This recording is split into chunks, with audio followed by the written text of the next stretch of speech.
প্রশ্নপত্রে বিপ্লবীদের সন্ত্রাসবাদী তকমা। প্রশ্ন বিতর্কে বিদ্যাসাগর বিশ্ববিদ্যালয় ইতিহাস অনার্সের ষষ্ঠ সেমিস্টারের 12 নম্বর প্রশ্নে বিপ্লবীদের সন্ত্রাসবাদী বলে উল্লেখ। দেখুন সেই ছবি আমরা দেখাচ্ছি। দেখুন 12 নম্বর সেই প্রশ্ন যেখানে বিপ্লবীদের সন্ত্রাসবাদী বলে উল্লেখ করা হয়েছে, জানিয়ে রীতিমতো বিতর্ক। অনার্সের প্রশ্নে বিপ্লবীদের সন্ত্রাসবাদী। 12 নম্বর সেই প্রশ্ন দেখুন, মেদিনীপুরের 3 জন জেলা ম্যাজিস্ট্রেটের নাম করো যারা সন্ত্রাসবাদীদের দ্বারা নিহত হন।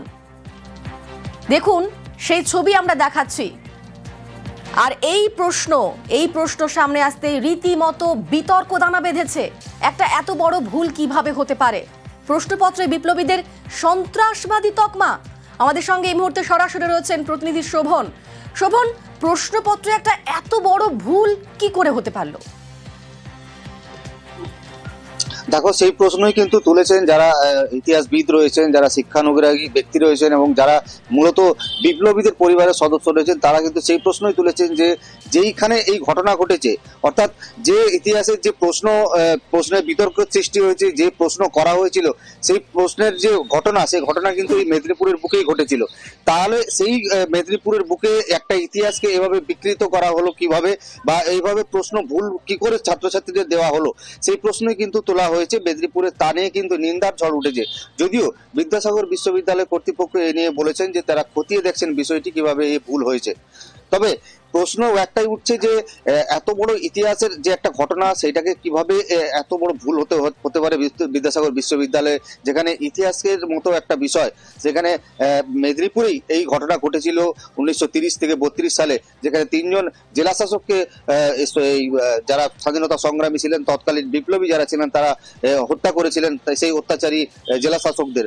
সেই ঘটনারকেই এই প্রশ্নপত্রে যেভাবে উল্লেখ করা হয়েছে, সেই যারা স্বাধীনতা সংগ্রামী বা বিপ্লবী ছিলেন তাদেরকে যেভাবে সন্ত্রাসবাদী হিসেবে উল্লেখ করা হয়েছে, তা নিয়ে কিন্তু নিন্দা জানিয়েছেন আপামর মেদিনীপুরবাসী। একেবারেই নিন্দা করার মতোই বিষয়। ধন্যবাদ। সমালোচনায় বিপ্লবীদের পরিবার এবং শিক্ষাবিদরা তারা কি বলছেন শুনুন।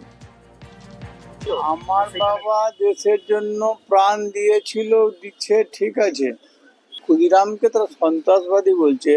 1905 সাল থাকতে বা তারও আগে ভগৎ সিং বা তারও আগে আনুষঙ্গিক আরও তো কেউ ছিল, তাদেরকেও তো সন্ত্রাসবাদী হিসেবে আমরা চালাচ্ছি।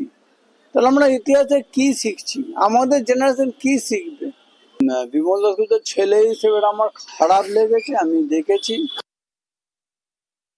পরাধীন ভারতে যারা নিজেদের জীবন বিপন্ন করে ভারতবর্ষের যে স্বাধীনতা এনে দিয়েছিলেন, তাদেরকে আমরা আখ্যায়িত করছি সন্ত্রাসবাদী হিসেবে। এই যে প্রশ্নপত্রের মধ্য দিয়ে ছাত্রছাত্রী মহল এবং সমাজের সর্বস্তরের যে বার্তা গিয়েছে, তা অত্যন্ত ন্যক্কারজনক। আমরা এই প্রশ্নপত্র বা এই ধরনের যে প্রশ্ন, তার তীব্র ধিক্কার এবং প্রতিবাদ জানাচ্ছি।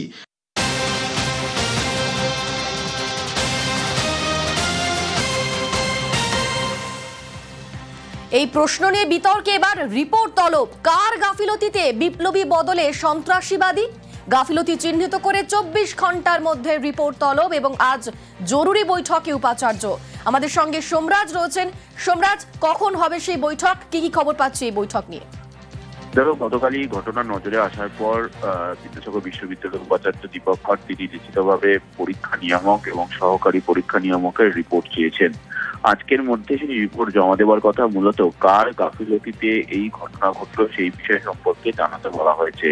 যেটা সূত্র মারফত জানা যাচ্ছে যে এক অধ্যাপকের গাফিলতি প্রাথমিকভাবে উঠে এসেছে, যে ইংরেজি থেকে বাংলা অনুবাদে ভুল হয়েছে বলেই এই ভুল প্রশ্নপত্রে এই ভুল হয়েছে বলেই মনে করা হচ্ছে, এবং এটিকে প্রিন্টিং মিস্টেক হিসেবেই দেখছেন আপাতত বিদ্যাসাগর বিশ্ববিদ্যালয় কর্তৃপক্ষ। যদিও পরীক্ষা নিয়ামককে অর্থাৎ কন্ট্রোলার অফ এক্সামিনেশনকে বিস্তারিত রিপোর্ট দিতে বলা হয়েছে, এবং সেই রিপোর্ট হাতে পেয়েই আজ বৈঠকে বসবে বিদ্যাসাগর বিশ্ববিদ্যালয়ের উপাচার্য। বেশ, ধন্যবাদ সোমরাজ। এদিকে বিতর্কে ভুল স্বীকার বিদ্যাসাগর বিশ্ববিদ্যালয়। এখন যেটা হয়েছে, যেটা ভুল হয়ে গেছে, সেটা তার সঙ্গে সঙ্গে কিছু রেকটিফাই করার মতো অন্য রাস্তা কিছু পাওয়া যাচ্ছে না। টাইপোগ্রাফিক্যাল এরর হয়ে গেছে। উপাচার্য মহোদয়ের নজরে যখন আনা হয়, উনি সঙ্গে সঙ্গে কন্ট্রোলার এবং অ্যাসিস্ট্যান্ট কন্ট্রোলারকে ডেকে হুম। একটা এনকোয়ারি করে হুম। কালকে রিপোর্ট দিতে বলেছেন। সেটা যেন তারা বিশদে লিখে দেখে, এনকোয়ারি করে যে এই ভুলটা কোন জায়গায় হয়েছে, কিভাবে হয়েছে, এবং আগামী দিনে এই ভুল থেকে হুম। যেন সবাই যারা অধ্যাপিকা যুক্ত আছেন তারা বিরত থাকেন এবং বেশি প্রিকশন নেওয়া যায়। বিপ্লবীদের সন্ত্রাসবাদী তকমা প্রশ্ন বিতর্কে বিদ্যাসাগর বিশ্ববিদ্যালয়, আর তা নিয়েই রাজনীতির চর্চা তুঙ্গে। অত্যন্ত নিন্দনীয় এবং লজ্জার ঘটনা। বিদ্যাসাগর বিশ্ববিদ্যালয়ের ইতিহাসের ষষ্ঠ যে সেমিস্টার, সেখানে এই প্রশ্ন করা হয়েছে।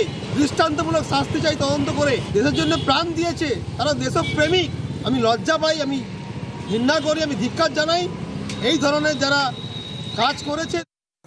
ওই সশস্ত্র বিপ্লবীদের যারা ভারতবর্ষের স্বাধীনতা আন্দোলনে গুরুত্বপূর্ণ ভূমিকা পালন করেছিলেন, মেদিনীপুরের বীর সিংহ শিশু ক্ষুদিরাম, বিমল দাশগুপ্ত, তাদেরকে এরা হচ্ছে যে সেই চোখেই দেখে। এটা জঘন্যতম অপরাধ। এই অপরাধের জন্য বিশ্ববিদ্যালয়ের উপাচার্যর এক্ষুনি ক্ষমা চাওয়া উচিত। এরকম কথা উল্লেখ করা মানে যেটা স্বাধীনতা সংগ্রামীদেরকে ইন্ডিকেট করা হচ্ছে, এটা হলে আমরা সত্যি মেদিনীপুরের মানুষ, আমরা যেখানে স্বাধীনতা সংগ্রামীদের আন্দোলনের পীঠস্থান, সেই জায়গায় দাঁড়িয়ে যদি এরকম কোনো কোশ্চেন হয়ে থাকে, আমি তো এখনো দেখিনি, যদি হয়ে থাকে এটাকে নিন্দনীয় ঘটনাই বলা যেতে পারে।